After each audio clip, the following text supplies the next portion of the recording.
Price elasticity of supply का मतलब ये होता है कि एक सप्लायर कितना रिस्पॉन्सिव है प्राइस को ले, प्राइस के चेंज होने से अपनी सप्लाई में कितनी तब्दीली लेके आता है। That's price elasticity of supply. ठीक है, अगर प्राइसेस बढ़ रही है, जितने से प्राइसेस बढ़ रही है, जिस रेशो से प्राइसेस बढ़ रही है, उसी रेशो से अगर सप्लायर अपनी सप्लाई क्वांटिटी सप्लाइड में इजाफा कर रहा है तो ये यूनिट इलास्टिक हुई, यूनिटरी इलास्टिक सप्लाई। ठीक है, which is equal to 1, PES जिसमें इक्वल टू 1 होता है। यूनिटरी इलास्टिक सप्लाई में PES जो है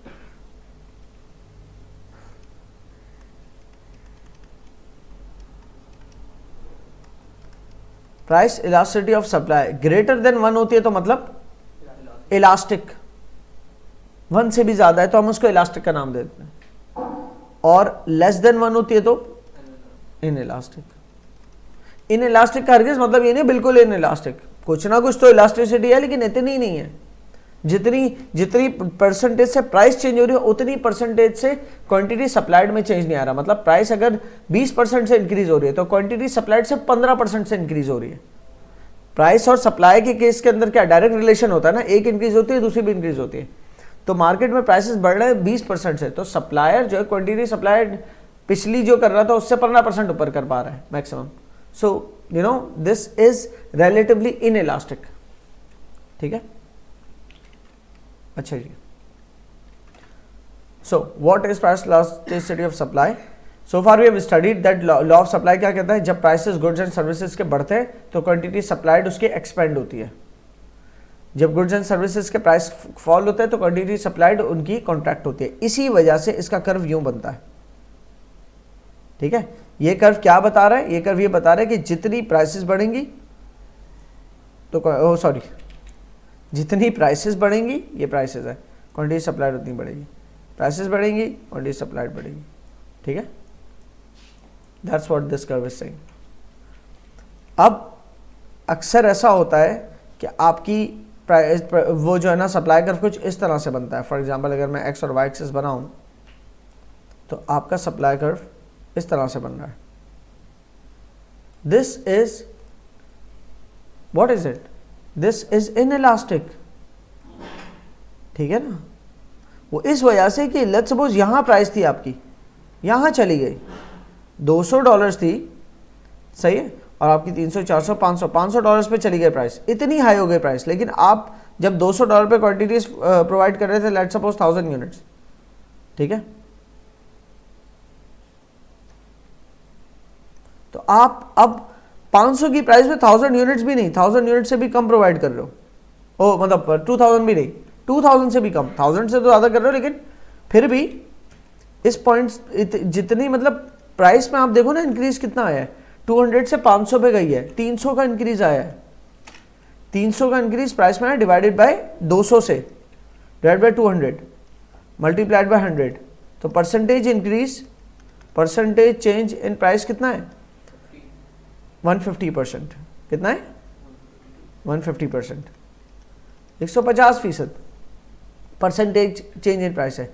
जबकि percentage change in quantity supplied वो कितना है?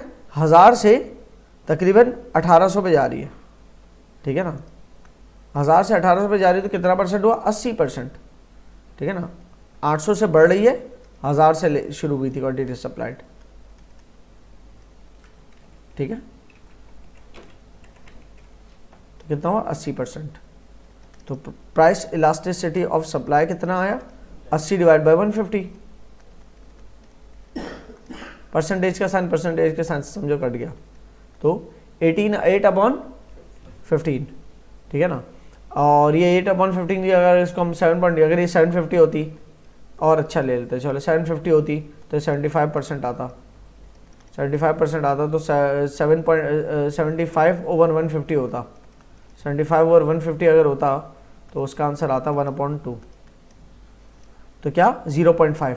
तब प्राइस इलास्टिसिटी ऑफ सप्लाई कितनी होती? 0.5। 0.5 is less than 1 which is relatively inelastic. जबकि अगर सप्लाई कर्व यूं होता, इतना कम स्टीप होता है, तो बहुत ज़्यादा स्टीप है ना, जिसका ग्रेडियंट इतना कम आता थोड़ा, तो उस केस में जरा सा प्राइस, मतलब इस पॉइंट से आप सिर्फ इस पॉइंट तक गए हो प्राइस में, मतलब यहां से सिर्फ 100 पर 200 की जगह 300 प्राइस गई है, 100 पर गई है, और उससे कितना बड़ा क्वांटिटीज का चेंज आ रहा है यहां से यहां तक का। दिस इज, समझ में आ रही है ना, this is more than 1, so this is relatively elastic. So economists and firms would like to know by how much quantity supplied will contract or expand in relation to changes in price। क्या price changes से quantity supplied कितने degrees, कितने पर, मतलब हमें ये तो पता है लॉ ऑफ सप्लाई का कि प्राइस बढ़ेगी तो क्वांटिटी सप्लाइड बढ़ेगी, प्राइस कम होगी क्वांटिटी सप्लाइड कम होगी, लेकिन कितनी बढ़ेगी और कितनी कम होगी, दैट्स द पॉइंट।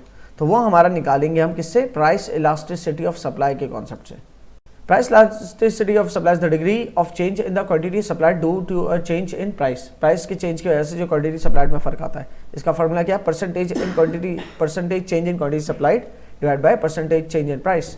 डिनोमिनेटर तो वही प्राइस इलास्टिसिटी ऑफ डिमांड वाला ही है, लेकिन न्यूमरेटर जो है इसके अंदर percentage change in quantity supplied आ रहा है, ठीक है। अच्छा, प्राइस इलास्टिसिटी ऑफ सप्लाई का आंसर माइनस में नहीं आता, क्योंकि इनवर्स रिलेशन नहीं है, वो उसमें आता है, प्राइस इलास्टिसिटी ऑफ डिमांड में आता है। क्योंकि अगर इसमें ये भी हो ना उज़ैर भाई, अगर हम प्राइस मिसाल के तौर पे गिरा रहे हैं तो क्वांटिटी सप्लाइड भी गिरेगी ना, तो बेटा ऊपर भी माइनस आएगा नीचे भी माइनस आएगा, उस केस में भी माइनस माइनस से कट जाएगा प्राइस गिराने वाले केस में, ठीक है। प्राइस गिराओ और क्वांटिटी सप्लाइड गिराओ, दोनों से ऊपर भी माइनस नीचे भी माइनस, तो माइनस माइनस कैंसिल ऑफ हो गया, प्राइस इलास्टिसिटी ऑफ सप्लाई का आंसर किस में आएगा, पॉजिटिव में ही आएगा। इसीलिए हमें वो बार्स लगाने की ऐसी जरूरत नहीं है इसमें। By calculation price elasticity of supply is the percentage change in the quantity supply of a good और service divided by the percentage change in price. ये जो लिखा हुआ, जो बना हुआ फॉर्मूला उसी को लिख दिया है यहाँ पर। Example, when the price of a pressure cooker rises from 15 से $18 प्राइसेस हो जाते हैं अगर प्रेशर कुकर के, तो जो सेलर है एज अ सप्लायर सोचो कि किसी मार्केट के अंदर ज्यादा हो गए किसी चीज के price, all else remaining same. आप ये नहीं कहना उज़ैर भाई हो सकता है कि कॉस्ट भी बढ़ गई, भाई कॉस्ट वही है, ये सोचो कॉस्ट वही, आप अपने जहन से क्यों सोच रहे हो, सेट्रस पेरिबस की अजम्पशन है ना, ऑल एल्स रिमेनिंग सेम। सिर्फ मार्केट में प्रेशर कुकर की प्राइस बढ़ी, आपकी कॉस्ट नहीं बढ़ गई। तो आपके पास ऑप्शन था कि मैं प्रेशर कुकर सेल करूं या मैं जो है इस्त्री सेल करूं, ठीक है ना। अब मैं कोई किसी किस्म का हीट प्रेस सेल कर रहा हूं या उसकी जगह प्रेशर कुकर सेल कर रहा हूं, दो ऑप्शन है। कल तक मैं सोच रहा था हीट प्रेस में ज्यादा पैसे मिलेंगे, लेकिन देख रहा हूं कि 15 से 18 पे चली गई प्रेशर कुकर की प्राइस, तो आपने क्या कह रहा हूं, this one is a better option. तो उस बढ़ने वाली प्राइस की वजह से आप एज अ सप्लायर क्या अपनी क्वांटिटी सप्लाइड में इजाफा कर दोगे, उस तरफ आ जाओगे, राइट। सो अगर मिसाल के तौर पे 20% से प्राइसेस इंक्रीज हो रही हैं प्रेशर कुकर की, ठीक है, और क्वांटिटी सप्लाइड भी 20% से ही बढ़ रही है, तो percentage change in price 20%, percentage change in quantity supplied 20%, वो भी ठीक है। अच्छा, तो इसका प्राइस इलास्टिसिटी ऑफ सप्लाई का आंसर आ गया 1 which is equal to unity, वो लेकिन नीचे मैंने इसको बताया हुआ है। इलस्ट्रेशन इसकी, अब इलस्ट्रेशन के अंदर दो तरह के सप्लाई कर्व्स आपको मिल रहे हैं। एक सप्लाई कर्व है जो कि इलास्टिक है, इंतहाई बहुत कम ग्रेडियंट है जिसका, देख रहे हो कितना लॉन्ग जा रहा है, और एक है इतना खतरनाक ग्रेडियंट है उसका कि एकदम हल्की सी क्वांटिटी सप्लाइड बढ़ी जबकि प्राइस चेंज कितना लंबा है। इतने सारे प्राइस चेंज के अंदर सिर्फ बहुत ही कम क्वांटिटी सप्लाइड में इजाफा है। So this one is orange curve is in elastic, highly in elastic है ये, जबकि ब्लू कर्व इज इलास्टिक, ठीक है। ब्लू कर्व का भी अगर पहला वाला पोर्शन लो तो दूसरे वाले पोर्शन की बनिस्बत पहला वाला इन इलास्टिक है जबकि दूसरा वाला इलास्टिक है, सही है। वो तो आप स्टीप देख के समझ जाओगे। तो इसकी एक्सप्लेनेशन क्या है कि जब प्राइसेस अच्छा, कंपैरिजन किस चीज का है, कंपैरिजन है पाकोला सॉफ्ट ड्रिंक का वर्सेस मिल्क 100 ml की बोतल, 500 ml पाकोला की बोतल और 100 ml दूध की बोतल, इनका कंपैरिजन है। प्राइस भी क्या, 21 रुपए जब प्राइस है, ठीक है, तो पाकोला की quantity supplied, sorry not demanded, 21 रुपए प्राइस है तो पाकोला की क्वांटिटी सप्लाइड 2000 यूनिट्स है। प्राइस 21 से 20 हो जाती है, अगर गिर जाती है 1 रुपए से तो पाकोला की सप्लाई 1500 से गिर जाएगी। तो 1 रुपए का जो डिक्रीज है वो क्या है, 1/21, 1/21 इज -4.76। ये जो डिक्रीज है ना 1 से, मतलब 21 से 20 की तरफ आ रहा है, तो ये 4.76 का चेंज है, लेकिन क्योंकि ये कम हुए तो -4.76 लग गया। इसी तरह 2000 से क्वांटिटी सप्लाइड कितनी गिर गई, 1500 यूनिट गिर गई, सप्लायर ने 1 रुपया मार्केट में प्राइसेस कम होने की वजह से, बहुत सारे सप्लायर भाग गए कि हम तो नहीं सप्लाई करें, हमारे पास इससे अच्छी अपॉर्चुनिटीज है, वहाँ क्यों ना अपना पैसा लगाएं जहाँ हमें ज़्यादा मुनाफा है, समझ। तो 1500 से क्वांटिटी सप्लाइड कम हो गई, 1500 से क्वांटिटी सप्लाइड कम हुई तो 2000 से 500 पे चली गई। सो 1500 डिवाइड बाय 2000, जो फर्क जो परसेंटेज आ रही है वो -75%। तो 4.6% चेंज इन प्राइस की वजह से 75% चेंज इन क्वांटिटी सप्लाइड है, विच इज हाईली इलास्टिक। ठीक है, इसीलिए ये कर्व यहाँ से यूँ है। ठीक है, कि देख रहे हो 21 से प्राइसेस यहाँ 21 पे थी जब, तो क्वांटिटी सप्लाइड 2000 थी। प्राइसेस जब 21 से 20 पे आई तो क्वांटिटी सप्लाइड कितनी हो गई, 500 यूनिट्स। ये इतना बड़ा फर्क है। ठीक है, आप यहाँ से वहाँ भी देख सकते हो कि 20 की प्राइस थी तो 500 यूनिट्स बिक रहे थे।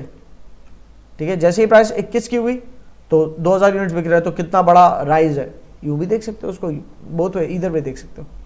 जबकि मिल्क बॉटल के अंदर देखो, मिल्क बॉटल्स में हम यही वाला पॉइंट ले रहे हैं कि प्राइस अगर फॉर एग्जांपल 20 से 21 है, मतलब 21 से 20 पे चली गई, यूँ समझो प्राइस 1 रुपया गिरी, 1 रुपया मिल्क बॉटल की प्राइस गिरने से क्या हुआ, 1500 बॉटल्स ऑफ मिल्क बिकते थे, अब 1490 बेच रहे हैं।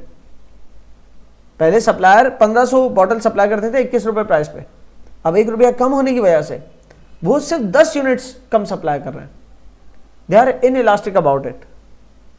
ठीक है, क्या वजह होगी, क्यों नहीं कर रहे कम सप्लाई? वो इसलिए नहीं कर रहे होंगे, हो सकता है वो स्टक हो कि भाई मैं इन भैंसों को लेकर कहाँ जाऊँ, ये तो दूध दे रही है, जाया ही होगा।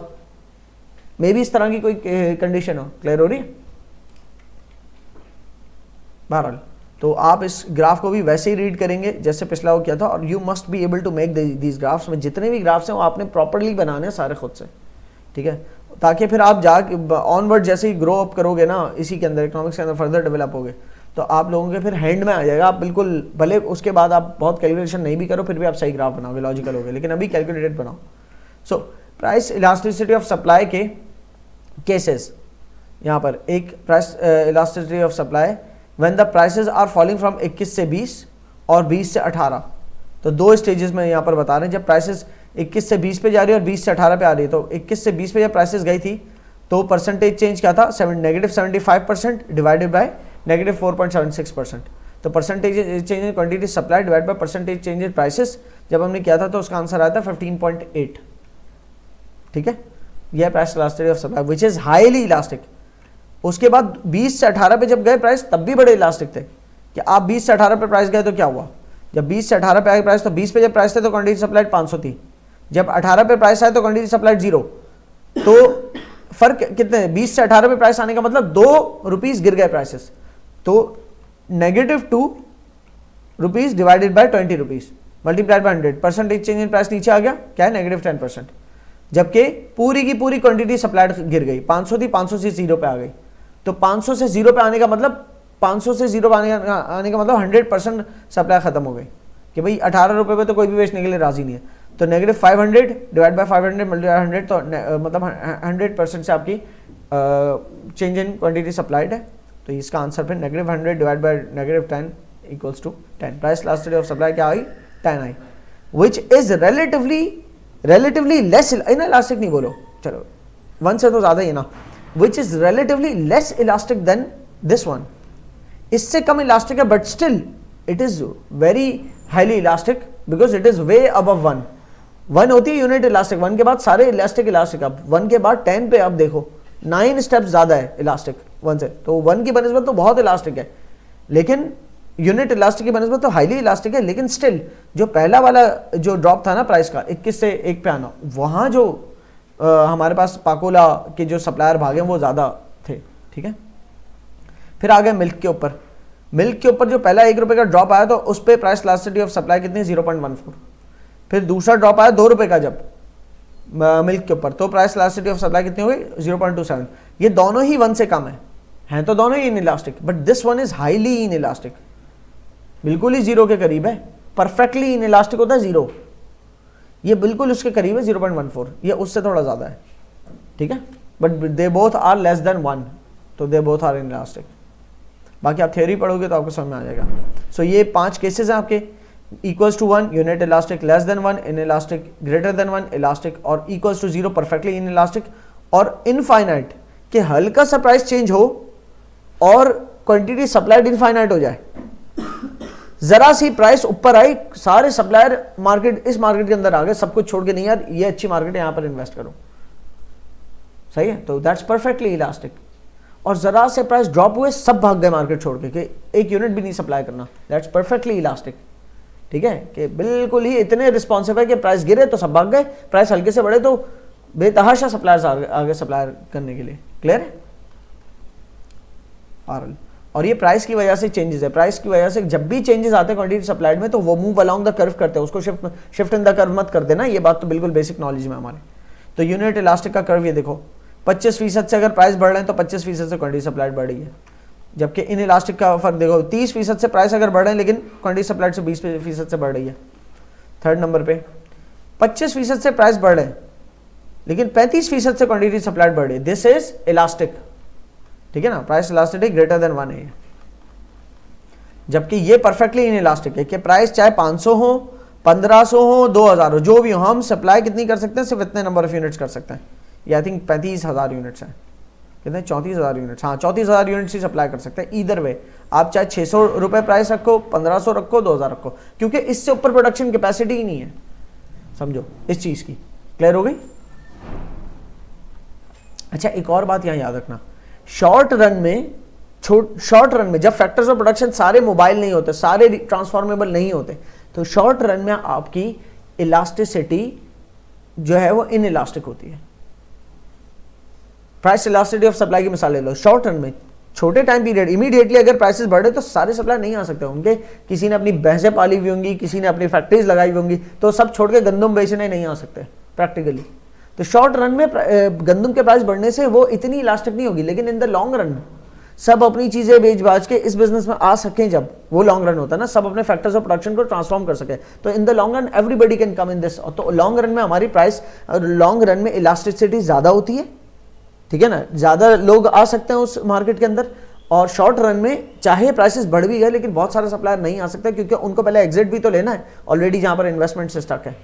ठीक है, लेकिन ये हम उसको स्टोरी की तरह सोचे, तो अगर ये हम स्टोरी की तरह सोचे कि ऑलरेडी इन्वेस्टर ने स्टक किया हुआ है पैसा कहीं और, एक और दूसरी मार्केट है वहां प्राइसेस बढ़ गए, तो वो, लेकिन स्टोरी की तरह सोचने में हम ये आंसर देंगे कि इमीडिएटली इन्वेस्टर आ नहीं सकता किसी मार्केट में से प्राइस बढ़ने की वजह से।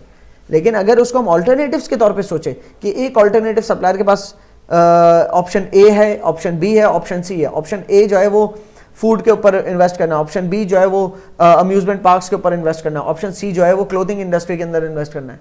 अगर ऑल्टरनेटिव्स हैं तो अगर फूड के जो भी पहले प्राइसेस थे उन फूड के, एक पहला ऑल्टरनेटिव ये है कि उसमें सिर्फ $3 का मुनाफा हो रहा है, तो उसकी बनस्बत वो अम्यूजमेंट पार्क को प्रेफर करेगा। लेकिन अगर फूड के अंदर उसको $5 का मुनाफा हो रहा हो, नहीं तो फिर वो इस पे इन्वेस्ट। तो इस चीज में तो हम अफरूजों की बुनियाद पे बात कर रहे हैं, सपोज कर रहे हैं, खाली सपोजिंग वाले स्टेप पे तो इजीली, क्योंकि आपकी लगी नहीं है ना, फैक्टर प्रोडक्शन की लग थोड़ी कर दी, तो ऑल्टरनेटिव्स के तौर पे देख रहे हो। तो जब आप ऑल्टरनेटिव्स के तौर पे उसको मैप करते हो कि ये भी ऑप्शन है, ये भी ऑप्शन है, अगर यहाँ थोड़ी प्राइस बढ़ जाए, नहीं तो फिर सारा पैसा मैं यहाँ डालूंगा, नहीं वहां थोड़ी और प्राइस बढ़ जाए तो वो सारा पैसा भी यहाँ डाल दूंगा। लेकिन अगर ऑलरेडी पैसा लग चुका है, जब लग चुका है पैसा, तो आप इजीली ट्रांसफॉर्म नहीं कर सकते अपने फैक्टर्स ऑफ प्रोडक्शन को, इजीली एक मार्केट छोड़ के दूसरी में नहीं आ सकते, it takes a long time. So long run में आप इलास्टिक होते हो, practically in the short run your supplier is relatively inelastic. Clear है? इनफाइनाइट कह रहे 595 रुपीज की लेदर शीट अगर है तो एक भी लेदर शीट सप्लायर सप्लाई नहीं कर रहा, और 599 की अगर लेदर शीट हो जाएगी तो वो 50,000 यूनिट सप्लाई करेगा, और अगर 600 की लेदर शीट हो जाएगी तो 1 लाख शीट सप्लाई करेगा। सही है? सो ओनली 0.6 पहले स्टेज पे 595 से 599 जब आ रहा है तो प्राइस पे कितना फर्क है, 4 रुपए बढ़ रही है खाली प्राइस एक लेदर शीट की। तो 0.67% increase in prices is leading to an infinite increase in quantity supplied. क्यों इनफाइनाइट? क्योंकि 0 से 50,000 है, तो इट्स एन इनफाइनाइट। इसी तरह बैकवर्ड भी सोच सकते हैं, अगर 599 से 595 पे प्राइस चली जाए तो बिल्कुल ही 100% सप्लाई जीरो कर देगा, जो परफेक्टली इलास्टिक है सप्लायर यहाँ पर। ठीक है, इस तरीके से 1 रुपया और प्राइसेस बढ़ गए तो 50,000 शीट्स की जगह 1 लाख शीट्स, 1 रुपया पर शीट ज्यादा मिल रहा है आपको। हाँ, लेकिन उसे 1 रुपये ज्यादा मिलने की वजह से मैं जिन दूसरे तीसरे ऑप्शन पे पैसा लगा रहा था उससे ज्यादा बेनिफिशियल ऑल्टरनेटिव हो जाएगा, तो मैं वहां नहीं लगाऊंगा, सारे यहां लगा दूंगा। ठीक है, तो इसका कर्व भी कुछ ऐसा बनेगा, 595 पे 0, ठीक है, और ये देख रहे हो 200, हमारे इस कर्व के अंदर सिर्फ 200 शीट्स है। अगर इस कर्व को मैं थोड़ा सा यहां पर डिस्क्राइब करना चाहूंगा कि हमारी सीधी लाइन बन क्यों रही है।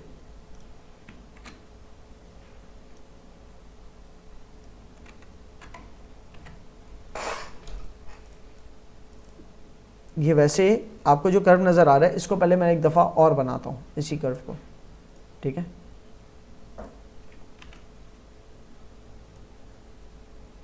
वाई एक्सेस, एक्स एक्सेस अभी दिखेगा थोड़ी देर में।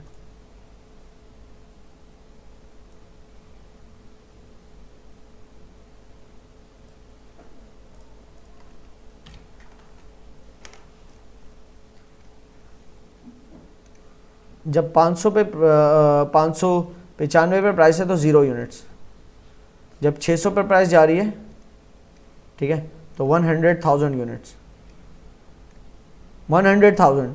एक ही उसके अंदर अगर मैं यहाँ पर 50,000 ले आऊँ, ठीक है ना, तो ये लेट्स सपोज इस तरह से, तो ये एक ही ग्राफ के अंदर इतने बड़े बड़े फिगर्स ले रहा हूँ, तो हमें स्लोप नज़र आ रहा है कुछ। लेकिन अगर इतने छोटे फिगर्स हों, 20 लेदर शीट, 40 लेदर शीट, 60, 80, 100, 200, इस 200 को 1 लाख तक होने में कितना आगे तक जाके कर्व, तो वो इतना आगे तक जाके हमें स्लोप उसका फील होगा। लेकिन इतना बारीक देखोगे ना तो आपको लगेगा कर्व फ्लैट है, बिल्कुल बिल्कुल दुनिया की तरह।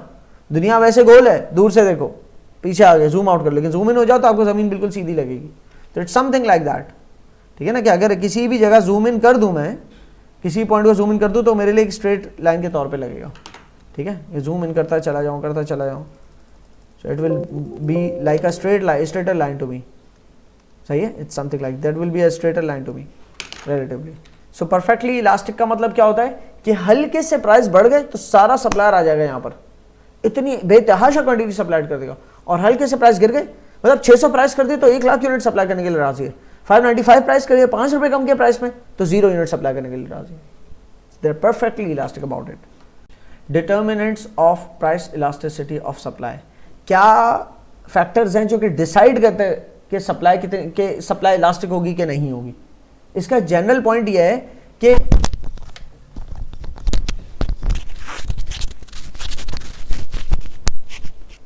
सप्लायर के पास ऑल्टरनेट ऑप्शंस क्या है।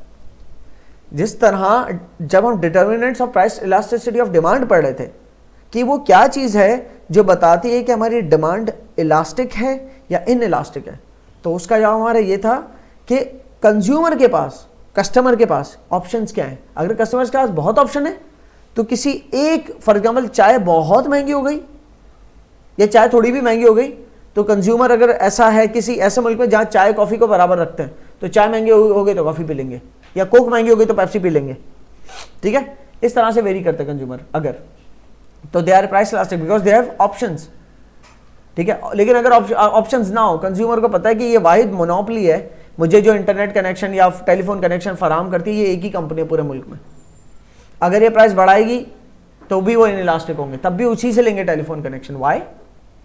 Because it's the only company, options ही नहीं ऑल्टरनेट।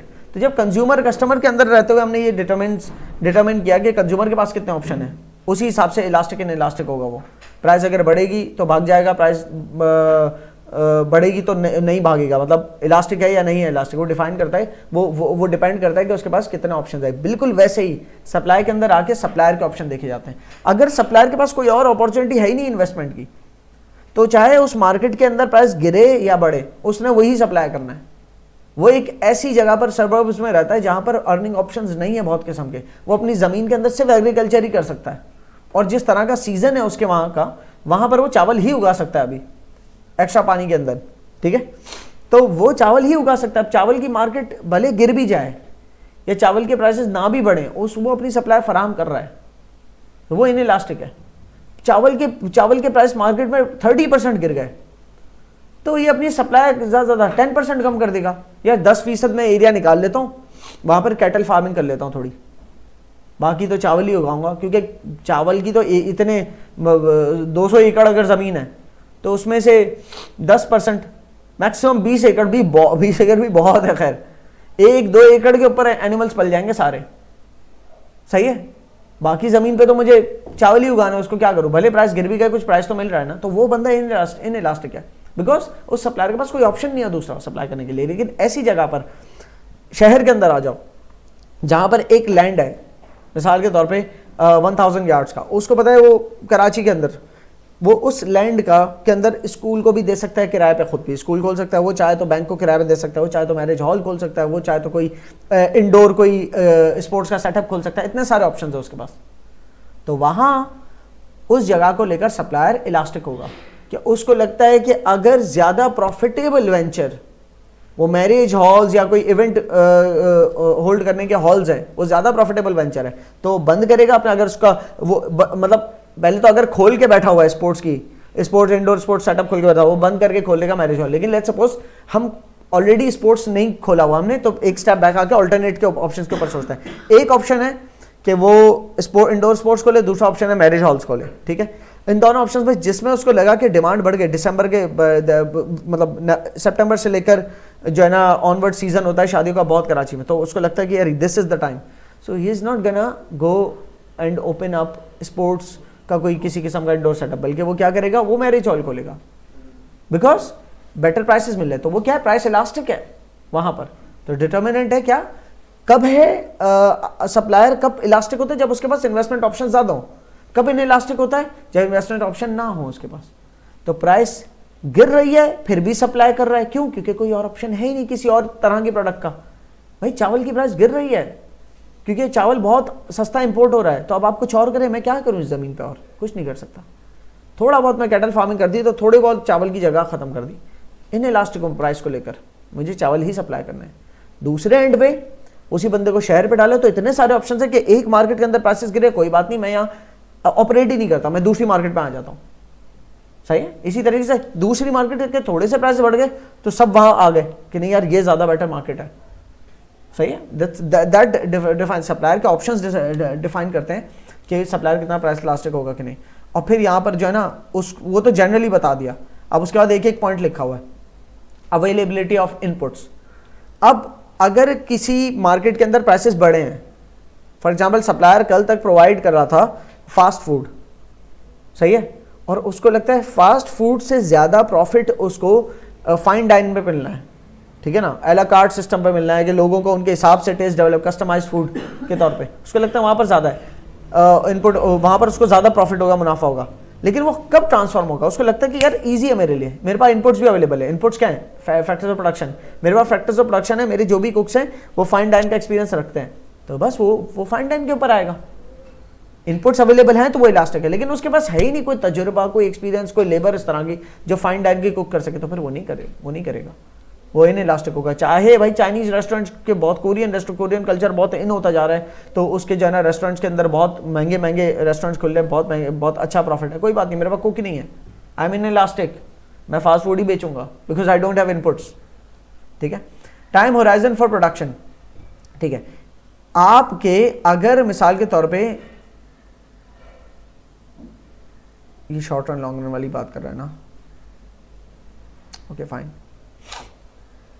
आप इसको टाइम वाइज देखो, जो मैंने पहले बताई थी आपको बात कि लॉन्ग रन में जो सप्लायर है वो इलास्टिक होगा कि इन द लॉन्ग रन तो मैं अपने सारे फैक्टर्स ऑफ प्रोडक्शन को ट्रांसफॉर्म कर सकता हूं, लेकिन इन द शॉर्ट रन इमीडिएटली अगर वो ऑलरेडी कुछ कर रहा है, अभी अल्टरनेट ऑप्शंस की बात नहीं, ऑलरेडी कुछ कर रहा है, वो छोड़ के फौरन नहीं आ सकता अगले ही दिन, स्कूल बंद करके बिल्डिंग गिरा दी, बिल्डोजर लगा दिया, उसके बाद बहुत अच्छा सा मैरिज हॉल बना दे, you know, it doesn't happen like that. Alternate options की मिसाल पे तो ठीक था, यहाँ तो ऑलरेडी कुछ कर रहा है तो फिक्स हो गए उसके फैक्टर्स ऑफ प्रोडक्शन, तो उसको वहां से एग्जिट लेने में भी एक सेशन पहले तो पूरा खत्म करना पड़ेगा, साल मुकम्मल करना पड़ेगा वगैरह वगैरह, फिर जाके वो जो है ना बनवाएगा तो साल 2 साल 3 साल उसको लग जाएंगे वहां तक पहुंचने। तो in the long run elastic होता है, इन the short run in elastic, the supplier can not move.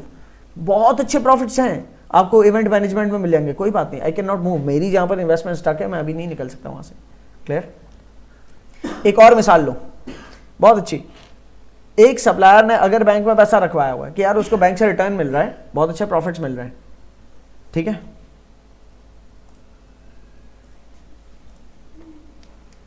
एक सप्लायर के पास ने अपना पैसा मिसाल के तौर पर $3 million at the rate of 5% per annum कहीं सेविंग्स अकाउंट में रखवाया हुआ है, उसको उससे बेहतर रिटर्न मिलता है कि यार आपको एनुअल में हम एक ऐसी अपॉर्चुनिटी ला के दे रहे हैं जहाँ पर आप 3 मिलियन इन्वेस्ट करोगे, आपको एनुअल रिटर्न 20% मिलेगा।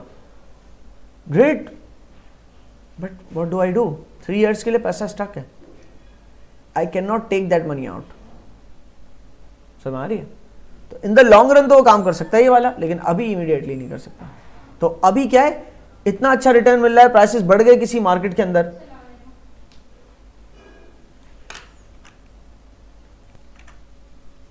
लेकिन ये बढ़ते हुए परसेंटेजेस, अच्छे रिटर्न, क्या करना है? मैं स्टकअप हूं, मेरी इन्वेस्टमेंट 3 साल के लिए स्टकअप है, तो if I get a longer time horizon कि मुझे वक्त दो इस अपॉर्चुनिटी के साथ, क्या मेरे पास ये अपॉर्चुनिटी 3 साल बाद भी अवेलेबल होगी? हाँ, तो बस फिर मैं जो है ना ज़रूर इस अपॉर्चुनिटी में इन्वेस्ट करूंगा। और इसके अलावा फिर भी चलो 3 साल तक अपॉर्चुनिटी नहीं अवेलेबल, कोई बात नहीं, लेकिन अभी कितने अरसे तक है तो मैं इधर उधर से और पैसा जोड़ के कर लूँ इन्वेस्ट में भी, ठीक है। But still I would need time ना, क्योंकि मेरे फैक्टर्स ऑफ प्रोडक्शन, सारे फैक्टर्स ऑफ प्रोडक्शन क्या, इसके पास तो सिर्फ एक ले दे के कैपिटल ही था जो उसने बैंक में रखवा दिया, ठीक है। अच्छा जी, स्टोरेज एंड पेरिशेबिलिटी। अच्छा, पेरिशेबिलिटी, जो भी पेरिशेबल आइटम्स होते हैं ना, उसको लेकर मिसाल के तौर पे कोई भी अगर मिल्क, डेयरी और इस तरह की चीज़ों की बात करें, तो उस तरह की चीज़ें जो है ना, उसमें बंदा थोड़ा सा इनइलास्टिक होता है, ठीक है ना, प्राइस इनइलास्टिक होता है। वाई? क्योंकि वो एक्सपायर हो जाएंगे, कैन नॉट बी स्टोर्ड, सही है। अब प्राइसेस बढ़ रहे हैं किसी चीज़ के, आप उस चीज़ के अंदर, उस मार्केट के अंदर आ जाते हो, सब कुछ लगा देते हो, बेहतरीन इन्वेंट्री जमा कर लेते हो अपने पास बेचने के लिए, लेकिन नहीं कर सकते। कितनी इन्वेंट्री ले लोगे, वो ख़राब ना हो जाए। सो यू विल टुक टुक करके, अब बहुत अच्छे प्राइसेस मिल रहे हैं, कोई बात नहीं, इतने अच्छे प्राइसेस, बहुत सस्ता मिल रहा है, ओ सॉरी सस्ता मिल रहा है, बेचने की बात करो, बहुत अच्छे प्राइसेस अभी आपको मिल रहे हैं, तो आप खरीद लें बहुत सारा माल, खरीद लिया मैंने बहुत सारा, बिक जाएगा, लेकिन मैं इतना सारा माल को बेचने में भी मुझे 1 हफ्ता लगना है, और ये चीज़ 2 दिन में एक्सपायर हो जाती है। So I am elastic about that, सही है। जहां पर ऐसी प्रोडक्ट है जिसको लेके स्टॉक किया जा सकता है क्योंकि उसके प्राइसेस अच्छे आ रहे हैं, तो उस प्रोडक्ट को खरीद के, क्लोथिंग है, अगर सर्दियों की क्लोथिंग है, वो खरीद के बनवा ली, स्टॉक कर ली, क्योंकि उसके प्राइसेस अच्छे होते चले आ रहे हैं और वो बेचते चले गए, ठीक है। एक और बहुत इंपॉर्टेंट पॉइंट, मार्केट में जनरल रूल क्या है, लॉ ऑफ सप्लाई का, प्राइसेस बढ़ेंगे तो सप्लाई बढ़ाएगा, लेकिन कभी कभी ना सप्लायर फ्यूचर एंटिसिपेशन भी देखता है कि अभी प्राइसेस बढ़ रहे हैं फिर भी सप्लाई नहीं बढ़ा रहा, क्योंकि उसको लग रहा है अभी जो बढ़े इससे भी ज्यादा बढ़ेंगे, तो मैं अभी नहीं सप्लाई करूंगा, अभी और रुक के थोड़ा सप्लाई करूंगा, क्वांटिटी सप्लाइड, सही है। तो सप्लायर को जहां ऐसा लगता है कि फ्यूचर एक्सपेक्टेशन ये कि प्राइसेस और ज्यादा बढ़ेंगे, तो वो स्टॉक कर लेगा, वो सप्लाई नहीं करेगा, वो रुकेगा। अब मार्केट में अब इकोनॉमिस्ट बैठा हुआ है कि प्राइसेस बढ़ रहे हैं फिर भी लोग सप्लाई नहीं कर रहे हैं, क्योंकि वो होर्डिंग कर रहे हैं, मतलब जमा कर रहे हैं, HOARD, होर्डिंग। और बहुत सारी चीज़ों में होर्डिंग लीगल ही नहीं है, खासतौर पे नीड्स की चीज़ों में, जो नीड्स है ना उसमें होर्डिंग इज़ नॉट अलाउड, ठीक है। आटा, गंदम, दाल, चीनी, इनमें होर्डिंग अलाउड नहीं है, बिकॉज आप मार्केट में सप्लाई शॉर्ट करके उसके प्राइसेस बढ़ा रहे हो, फ्यूल को होर्ड कर रहे हो, पेट्रोल को होल्ड कर रहे हो, क्योंकि आप एंटिसिपेट कर रहे हो अभी जो पेट्रोल के प्राइस है उससे भी ज़्यादा बढ़ जाएंगे, तो आप बीइंग अ सप्लायर ज़्यादा मुनाफा देखने के चक्कर में आप कह रहे हो मैं सप्लाई नहीं कर रहा अभी क्योंकि और बढ़ेंगे प्राइसेस, सही। तो ऐसे केस में कभी कभी ऐसे केस होते हैं प्राइसेस बढ़ रहे हैं फिर भी सप्लाई नहीं बढ़े, क्यों? क्योंकि सप्लायर सोचता है कि और बढ़ेंगे आगे प्राइस, तब मैं सप्लाई करूंगा।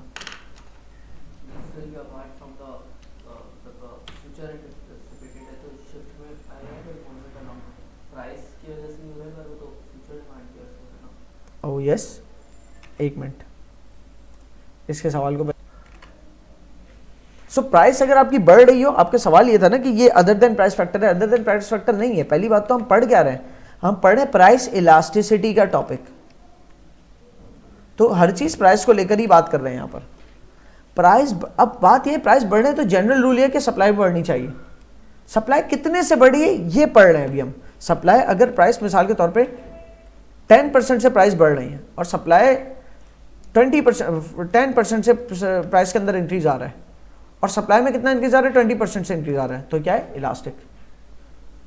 10% से प्राइसेस बढ़ रही है और सप्लाई भी 10% से ही अगर बढ़ रही है तो क्या है, क्वांटिटी सप्लाइड है तो यूनिट इलास्टिक। मैं कह रहा हूँ कि प्राइसेस 10% से अगर बढ़ रही हो लेकिन क्वांटिटी सप्लाइड वो सिर्फ 2% से बढ़ रही हो, सिर्फ 2% से बढ़ रही हो, so you are going from this point to this point, this is inelastic. why अब सवाल ये है why is the supply inelastic here? वो क्यों नहीं बेच रहा इस पॉइंट पे, क्यों अपनी क्वांटिटी सप्लाई? क्योंकि वो एंटिसिपेट कर रहे हैं प्राइसेस और बढ़ेंगी, जब और बढ़ेंगी तो फिर वो थोड़ा और रिलीज करेगा माल। जब यहां पहुंचेगी प्राइसेस तो वो यहां पहुंचेगा अपनी सप्लाई को लेकर। जब यहां पहुंचेगी प्राइसेस, हाँ यहां पहुंच गए तो मैं इतनी, फिर वो एकदम ठकाठक इलास्टिक हो गया। क्लियर हुई? सो ये सारे प्राइसेस की वजह से ही हैं जो भी क्वांटिटी सप्लाई में चेंजेस है। टेक्नोलॉजी एंड इनोवेशन, ठीक है, आपकी जब न्यू टेक्नोलॉजीज आती हैं तो आपकी प्रोडक्शन एफिशिएंसी बढ़ जाती है। प्रोडक्शन एफिशिएंसी बढ़ने की वजह से आपको कॉस्ट कम पड़ती है। तो नई टेक्नोलॉजी आने की वजह से, अब यहां पर एक पॉइंट आ गया, नई टेक्नोलॉजी आने की वजह से आप ज़्यादा सप्लाई कर रहे हो ना, तो you are elastic about it, but you are not price. ये प्राइस इलास्टिसिटी की मिसाल नहीं, क्योंकि मैं कह रहा हूँ अगर कॉस्ट गिर गई, आपकी कॉस्ट गिरने से सप्लाई बढ़ा रहे हो तो इसका प्राइस इलास्टिसिटी से ताल्लुक नहीं होना चाहिए। So we can just cut it here. मतलब मैं इसको, इस हिस्से को काट नहीं रहा, लेकिन बस समझ जाओ कि ये वाला जो हिस्सा है सारा, ठीक है ना, यहाँ से यहाँ तक का, दैट डजंट काउंट, बिकॉज ये प्राइस इलास्टिसिटी को लेकर नहीं है। टेक्नोलॉजी इंप्रूव हो गई तो फिर आप कम कॉस्ट के अंदर बना पा रहे हो, तो आप ज़्यादा सेम प्राइस के ऊपर ज़्यादा सप्लाई कर रहे हो, तो शिफ्ट इन द कर्व की मिसाल आ जाएगी। 12 गवर्नमेंट रेगुलेशन एंड इंटरवेंशन, ये जितने भी अब आ रहे हैं ना, कॉम्पिटिटर और ये सारे प्राइस के अलावा वाले हैं फैक्टर्स, ठीक है ना। तो ये shift in the supply curve वाले फैक्टर्स हैं, ठीक है। कैपेसिटी, अगर अच्छा ये वो वाला अगेन है, ये प्राइस इलास्टिसिटी। अगर आपकी फुल कैपेसिटी पे आप प्रोड्यूस कर रहे हो, सेल कर रहे हो ऑलरेडी, प्राइस बढ़ भी गए, आप नहीं बढ़ा सकते अपनी सप्लाई। क्यों? आपके पास अवेलेबिलिटी ऑफ इनपुट्स ही नहीं, ऊपर हो गई ना वो एडिंग, कैपेसिटी नहीं है प्रोडक्शन की, ठीक है। और ये परसेप्शन ऑफ फ्यूचर प्राइसेस वाली बात जो मैंने अभी की थी, कि हालांकि प्राइसेस बढ़े मार्केट में, आप अभी तक इन इलास्टिक क्यों? प्राइसेस तो 20% बढ़ गए, आप सिर्फ 5% सप्लाई की बढ़ा रहे हो, क्योंकि मुझे ऐसा लगता है कि अभी आगे और प्राइसेस बढ़ेंगे, तो 5% भी सप्लाई इजाफी क्यों कर रहे हो? और इन इलास्टिक हो जाते, परफेक्टली इन इलास्टिक हो जाते। नहीं, 5% तो इसलिए कर रहा हूँ कि मेरा खर्चा भी तो, रनिंग कॉस्ट भी तो निकले ना, थोड़ा बहुत तो सप्लाई करना पड़ेगा to remain in the market.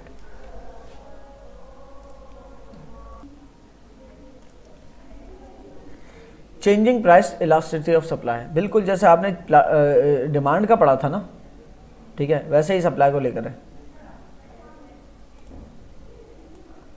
Demand में आप लोगों ने पढ़ा था कि ओवर द कर्व जो है, डिमांड कर्व ऊपर से नीचे आ रहा था, ठीक है। तो पहला स्टेज है परफेक्टली इलास्टिक का। अब मैं इतना जूम करके दिखा नहीं सकता कि मुझे स्ट्रेट लाइन नजर आए, ठीक है ना, परफेक्टली इलास्टिक का। फिर जैसे जैसे आप आगे बढ़ते चले जाते हो, you move towards in elasticity. ऐसा एक पॉइंट आ जाता है कि जिसके बाद आप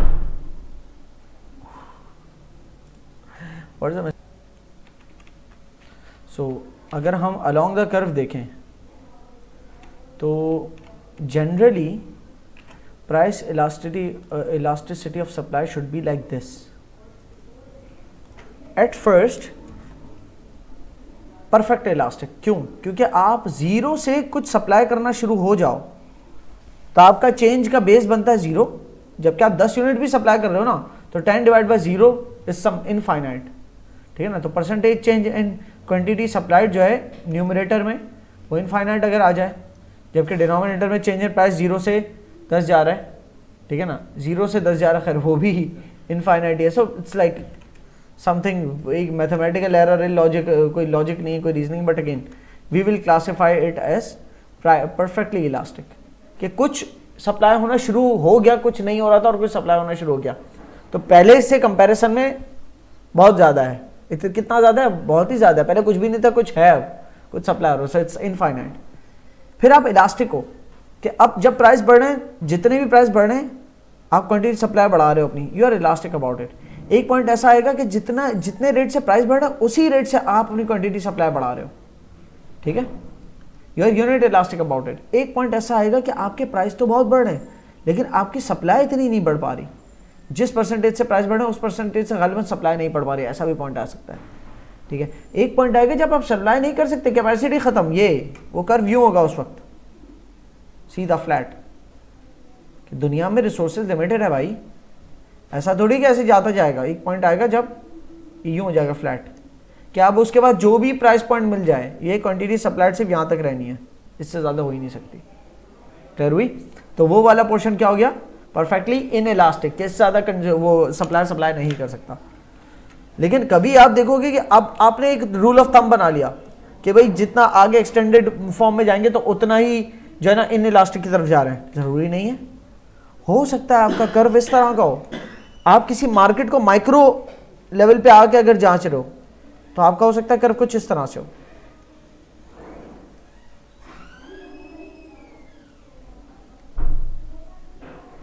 सही है, तो उस पॉइंट पे ये वाला हिस्सा इलास्टिक था, लेकिन इस प्राइस पॉइंट के बाद आपने अपनी सारी इन्वेस्टमेंट यहां लगा दी, इलास्टिक ही इलास्टिक है।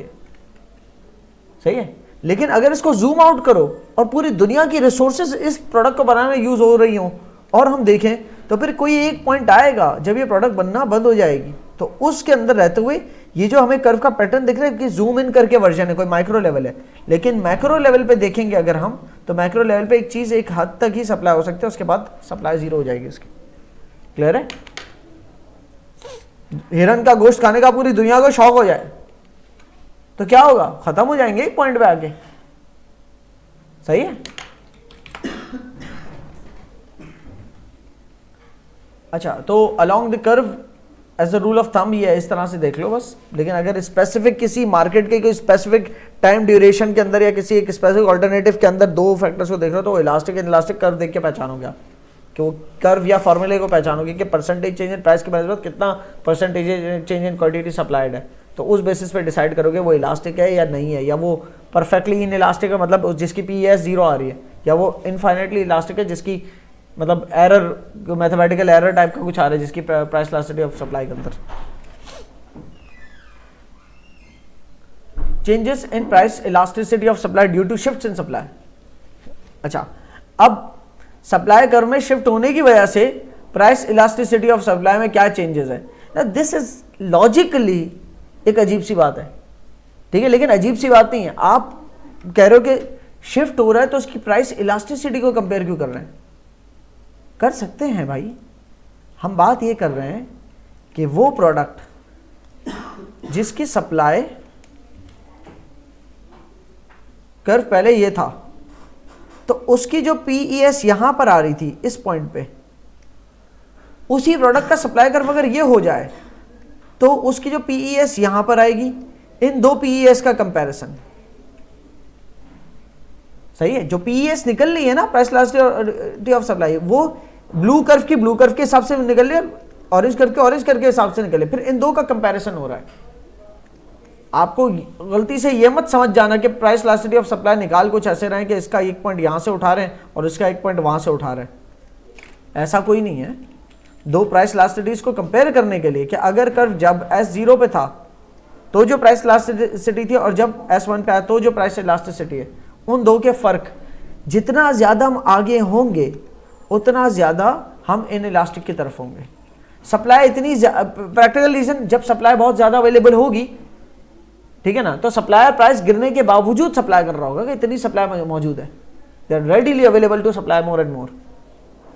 थ्योरेटिकल रीजन क्या है, मैथमेटिकल रीजन क्या है कि आगे जितना हम जाते जाएंगे तो ये वाले नंबर्स जो हैं वो बेस बनेंगे तो बढ़ते जा रहे हैं, तो न्यूमरेटर उतना ही छोटा होता चला जाएगा।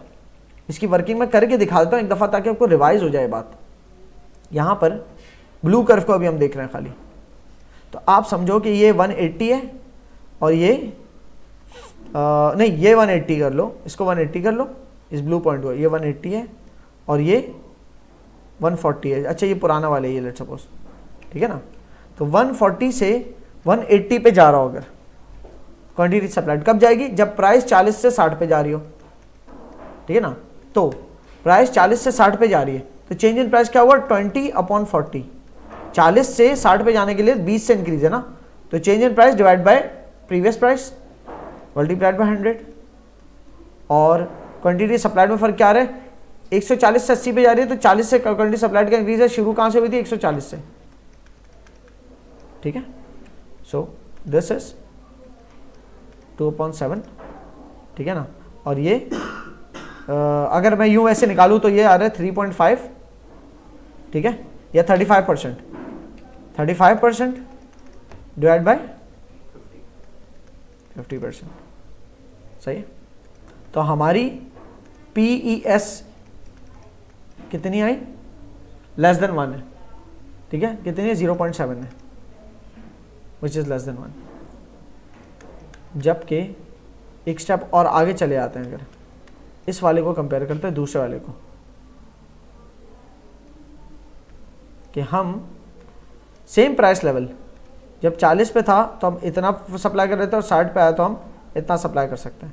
So this increases how much, ये है तकरीबन 150, 180 मैंने यहाँ लिया था, यहाँ 180 लिया था मैंने, 180 का गलत ले लिया, बढ़ गई, चलो ठीक है, इसको 190 ले लो। 190 से कितना जा रहा है, 230, ठीक है, 190 से 230, तो कितने का इंक्रीज है ये, 40 का, क्वांटिटी सप्लाई में 40 का इंक्रीज है, डिवाइड बाय 190, 100, और जबकि वो प्राइस चेंज वही कितना है 50%, ठीक है। इसकी जरा परसेंटेज निकालो,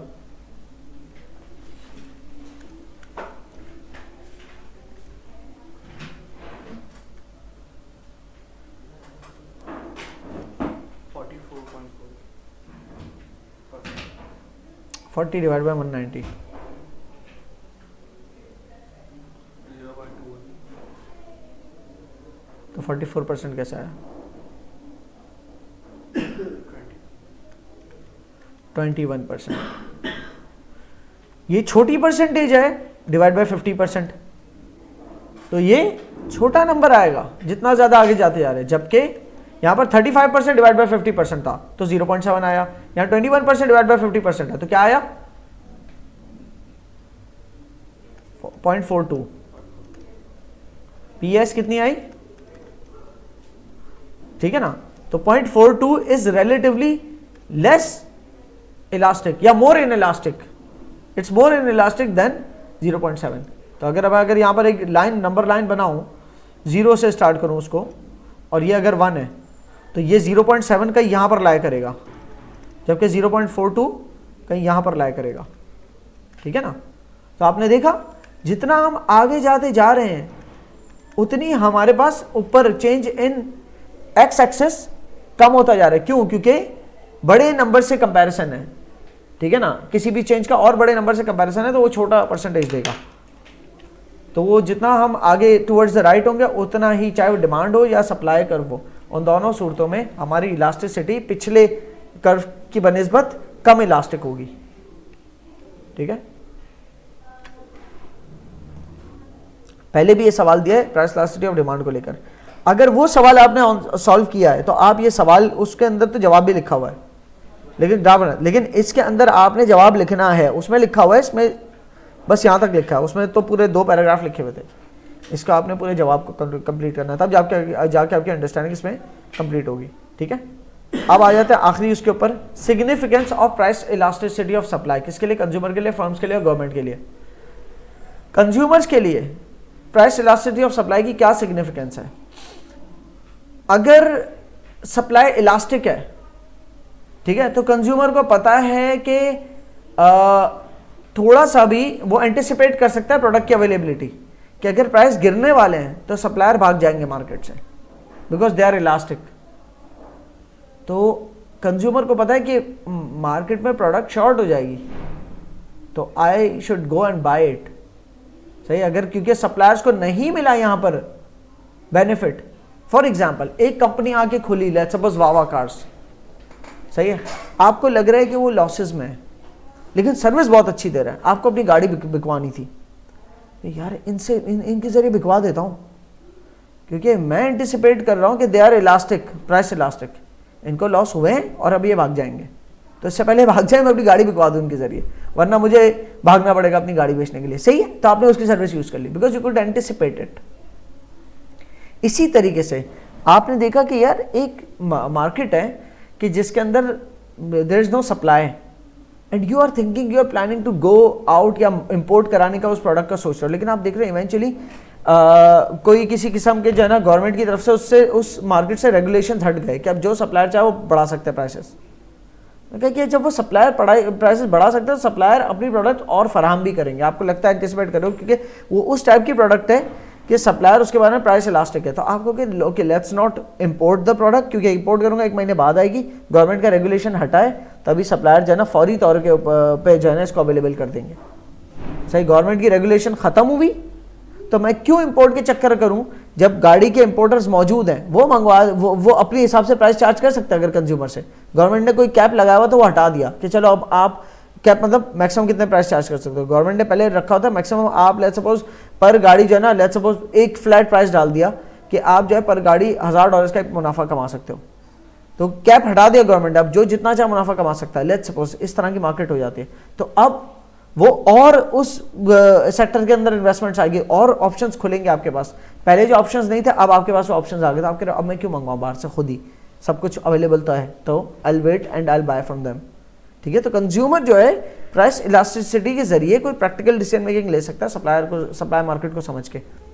इन इलास्टिक सप्लाई के केस में व्हेन कंज्यूमर नोज, सिनेरियो ऐसा है कि जो है ना वो supplier inelastic about it.